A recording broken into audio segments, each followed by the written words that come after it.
Lawrence Kohlberg stages of moral development constitute an adaptation of a psychological theory originally conceived by the Swiss psychologist Jean Piaget. Kohlberg began work on this topic while a psychology graduate student at the University of Chicago in 1958, and expanded and developed this theory throughout his life. The theory holds that moral reasoning, the basis for ethical behavior, has 6 identifiable developmental stages, each more adequate at responding to moral dilemmas than its predecessor. Kohlberg followed the development of the moral judgment far beyond the ages studied earlier by Piaget, who also claimed that logic and morality develop through constructive stages. Expanding on Piaget's work, Kohlberg determined that the process of moral development was principally concerned with justice, and that it continued throughout the individual's lifetime, a notion that spawned dialogue on the philosophical implications of such research. For his studies, Kohlberg relied on stories such as the Heinz dilemma, and was interested in how individuals would justify their actions if placed in similar moral dilemmas. He then analyzed the form of moral reasoning displayed, rather than its conclusion, and classified it as belonging to one of 6 distinct stages. There have been critiques of the theory from several perspectives. Arguments include that it emphasizes justice to the exclusion of other moral values, such as caring. That there is such an overlap between stages that they should more properly be regarded as separate domains. Or that evaluations of the reasons for moral choices are mostly post hoc rationalizations of essentially intuitive decisions. Nevertheless, an entirely new field within psychology was created as a direct result of Kohlberg's theory, and according to Hagbloom et al.'s study of the most eminent psychologists of the 20th century, Kohlberg was the 16th most frequently cited psychologist in introductory psychology textbooks throughout the century, as well as the 30th most eminent overall. Kohlberg's scale is about how people justify behaviors, and his stages are not a method of ranking how moral someone's behavior is. There should however be a correlation between how someone scores on the scale and how they behave, and the general hypothesis is that moral behavior is more responsible, consistent and predictable from people at higher levels. Stages: Kohlberg's 6 stages can be more generally grouped into 3 levels of 2 stages each: pre-conventional, conventional and post-conventional. Following Piaget's constructivist requirements for a stage model, as described in his theory of cognitive development, it is extremely rare to regress in stages or to lose the use of higher stage abilities. Stages cannot be skipped. Each provides a new and necessary perspective, more comprehensive and differentiated than its predecessors but integrated with them. Level 1. 1. Obedience and punishment orientation. How can I avoid punishment? 2. Self-interest orientation. What's in it for me? Paying for a benefit. Level 2. 3. Interpersonal accord and conformity. Social norms, the good boy-girl attitude. 4. Authority and social order maintaining orientation. Law and order morality. Level 3. 5. Social contract orientation. 6. Universal ethical principles. Principled conscience. The understanding gained in each stage is retained in later stages, but may be regarded by those in later stages as simplistic, lacking in sufficient attention to detail.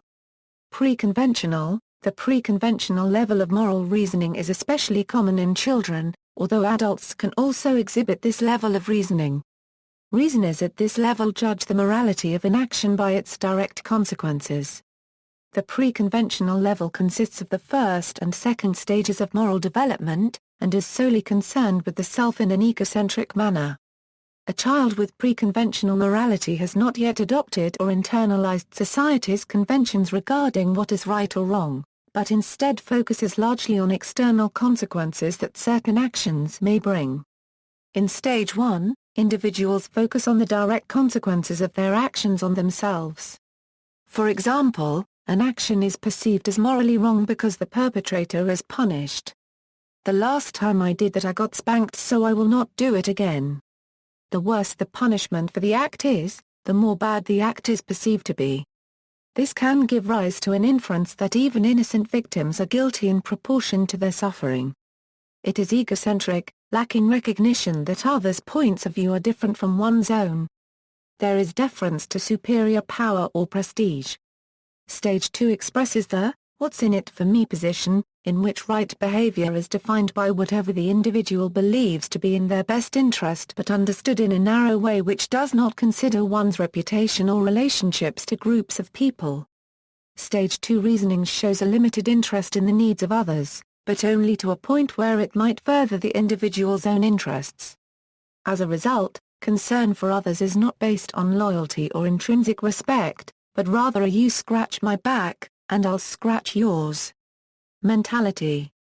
The lack of a societal perspective in the pre-conventional level is quite different from the social contract, as all actions have the purpose of serving the individual's own needs or interests.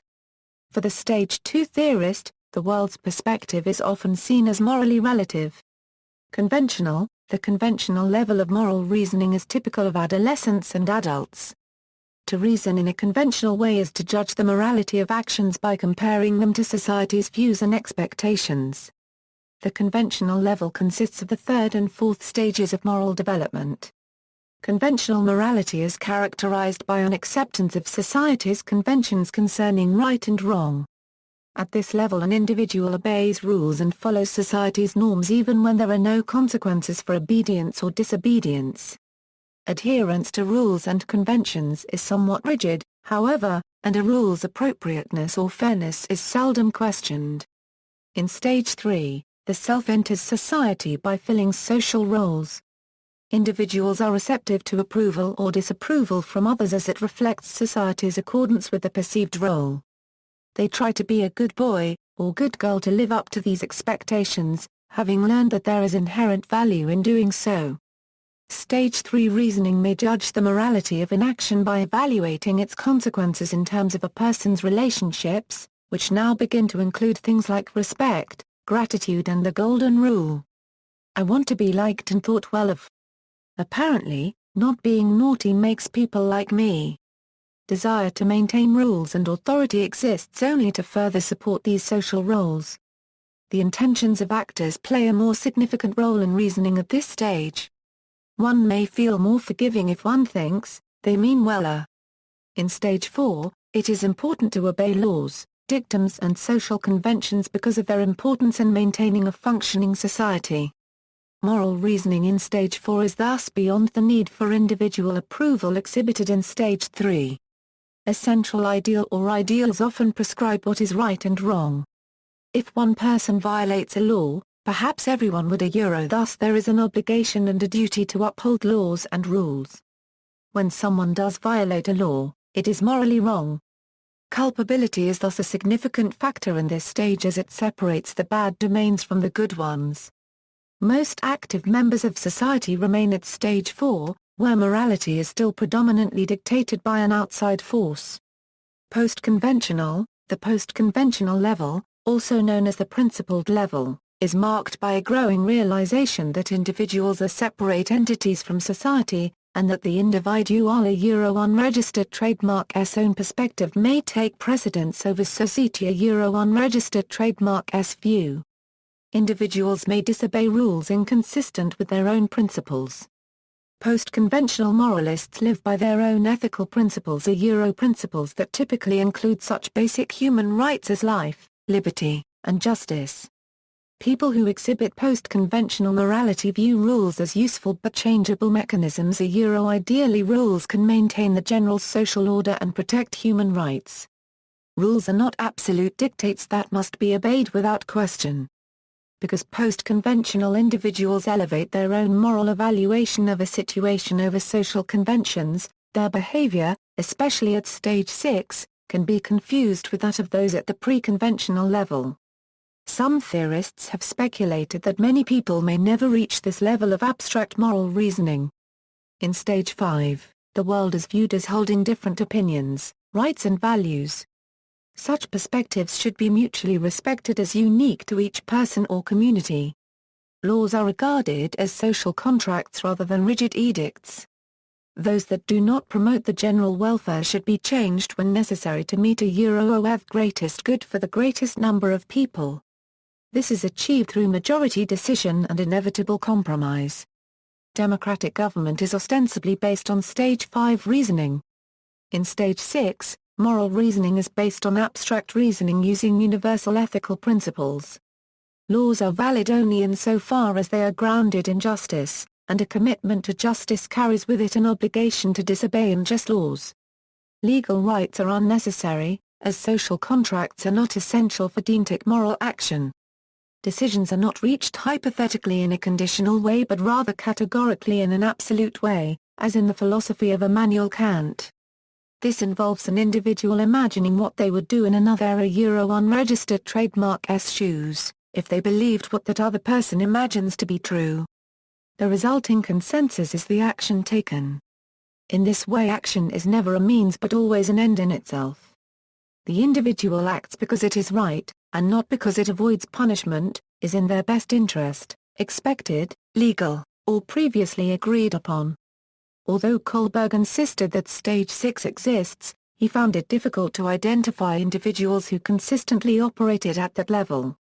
Further stages, in Kohlberg's empirical studies of individuals throughout their life, Kohlberg observed that some had apparently undergone moral stage regression. This could be resolved either by allowing for moral regression or by extending the theory. Kohlberg chose the latter, postulating the existence of substages in which the emerging stage has not yet been fully integrated into the personality. In particular, Kohlberg noted a stage 4 or 1/2 or 4+, a transition from stage 4 to stage 5, that shared characteristics of both. In this stage the individual is disaffected with the arbitrary nature of law and order reasoning.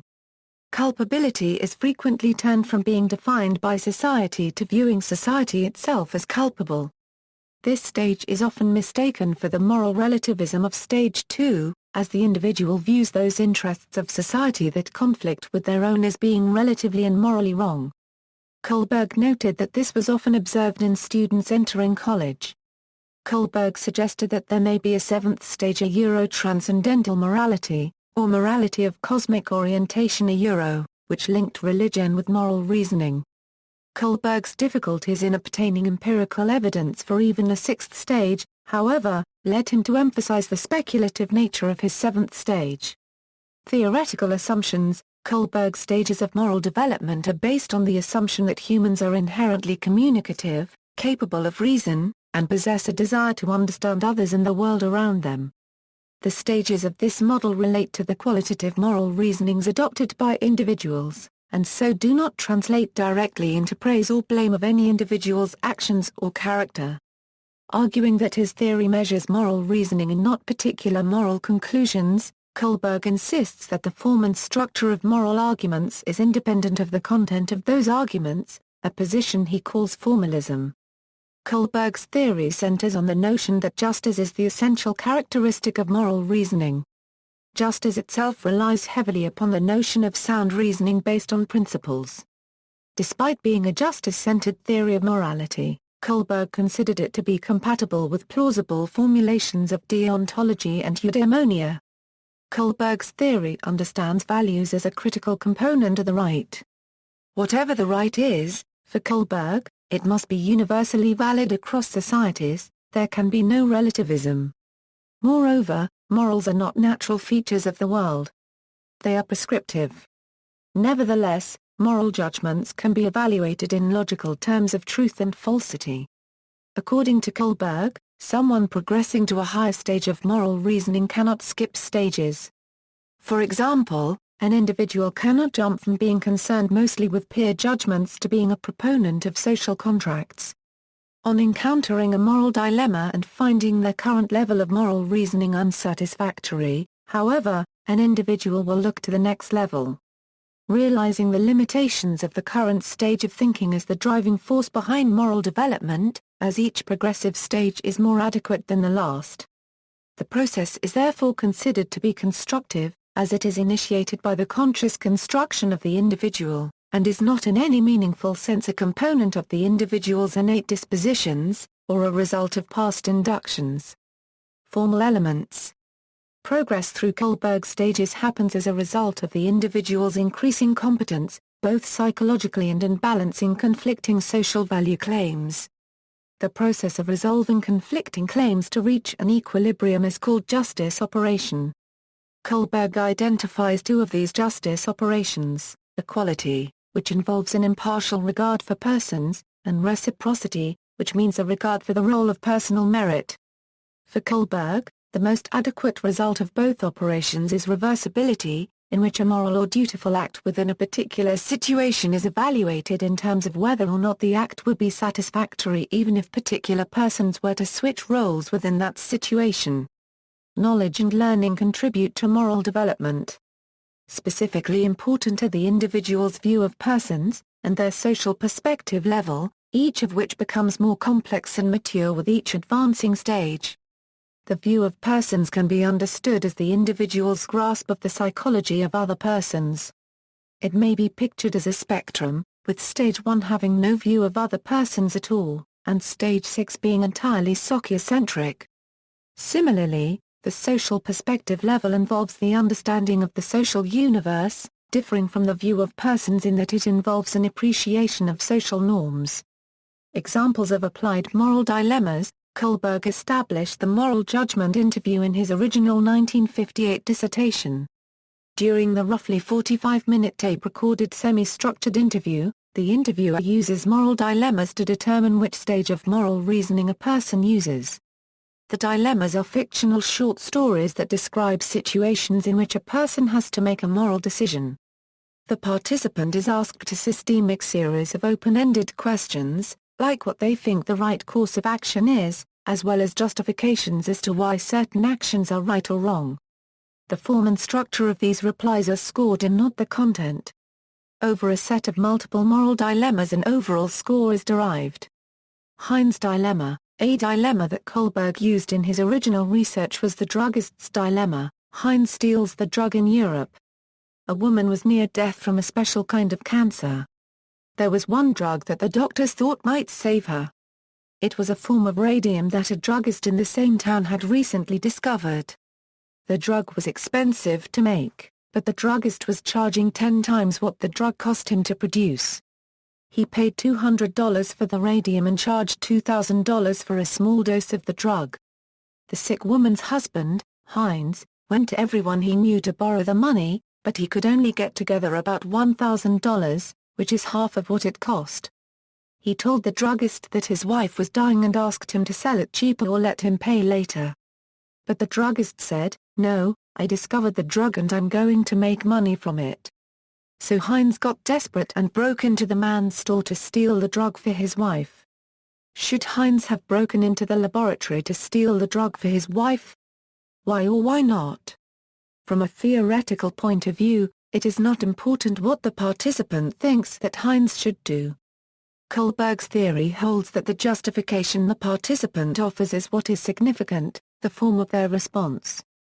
Below are some of many examples of possible arguments that belong to the 6 stages. Stage 1, Heinz should not steal the medicine because he would consequently be put in prison, which would mean he is a bad person. Or, Heinz should steal the medicine because it is only worth $200, not how much the druggist wanted for it. Heinz had even offered to pay for it and was not stealing anything else. Stage 2, Heinz should steal the medicine because he will be much happier if he saves his wife, even if he will have to serve a prison sentence.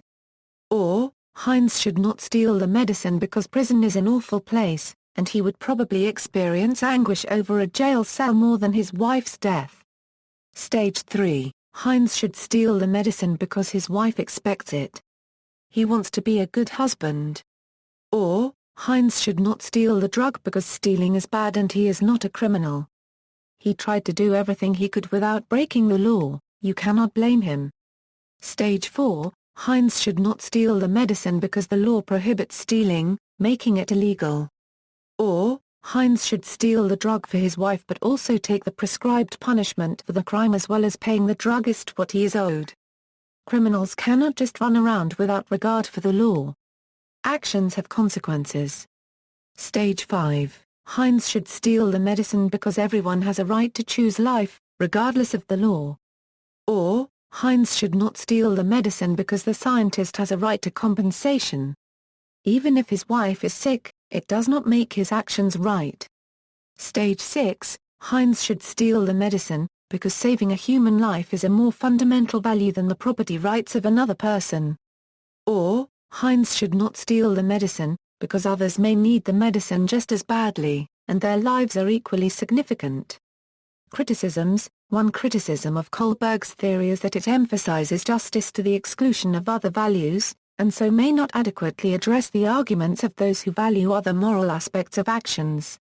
Carol Gilligan has argued that Kohlberg's theory is overly androcentric. Kohlberg's theory was initially developed based on empirical research using only male participants.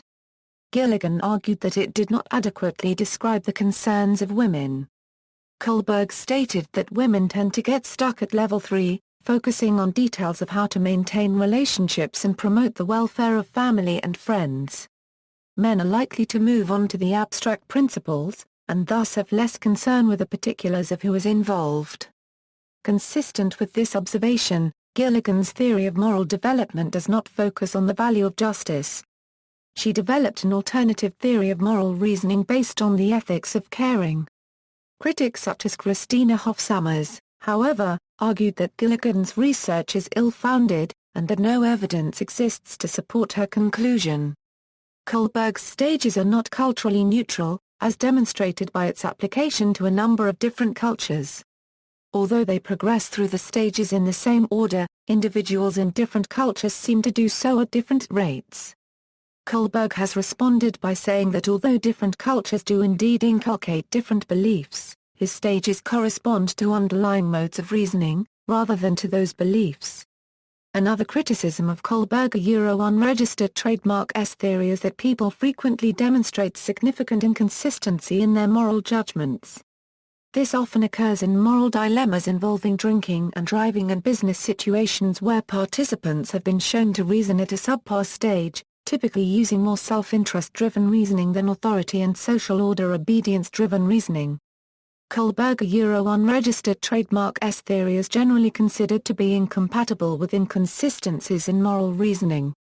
Carpendale has argued that Kohlberg's unregistered trademark S theory should be modified to focus on the view that the process of moral reasoning involves integrating varying perspectives of a moral dilemma rather than simply fixating on applying rules.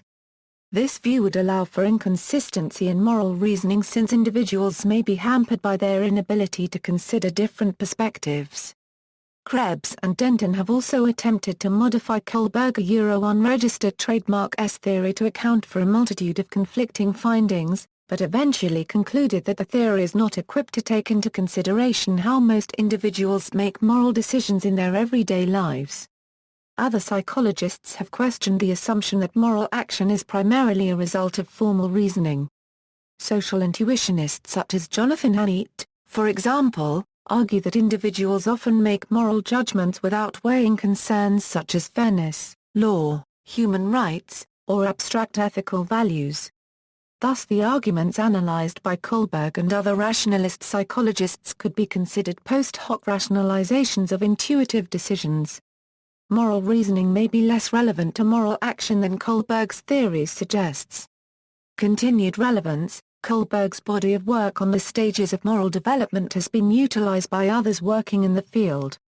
One example is the defining issues test created in 1979 by James Rest, originally as a pencil and paper alternative to the moral judgment interview. Heavily influenced by the six-stage model, it made efforts to improve the validity criteria by using the quantitative test, the Likert scale, to rate moral dilemmas similar to Kohlberg's. It also used a large body of Kohlbergian theory such as the idea of post-conventional thinking. In 1999 the DIT was revised as the DIT-2. The test continues to be used in many areas where moral testing is required, such as divinity, politics, and medicine. See also. References. Further reading, Crane, William C. Theories of Development. Prentice Hall. ISBN A0-13-913617-7 Kohlberg, Lawrence. from is taught how to commit the naturalistic fallacy and get away with it in the study of moral development. In Theodore Mistral. Cognitive Development and Epistemology. New York, Academic Press ppA 151 Euro 284. ISBN A0-12-498640-4, Kohlberg, Lawrence. The Claim to Moral Adequacy of a Higher Stage of Moral Judgment. Journal of Philosophy 70, 630 Euro 646 doi, 10.2307/2025030. JSTORA 2025030, Kohlberg, Lawrence. Essays on Moral Development, Vol. I, The Philosophy of Moral Development. San Francisco, California, Harper & Row. ISBN A0-06-064760-4, Kohlberg, Lawrence. Charles Levine. Alexandra Hewer. Moral Stages: A Current Formulation and a Response to Critics. Basel, N.Y., Kaja.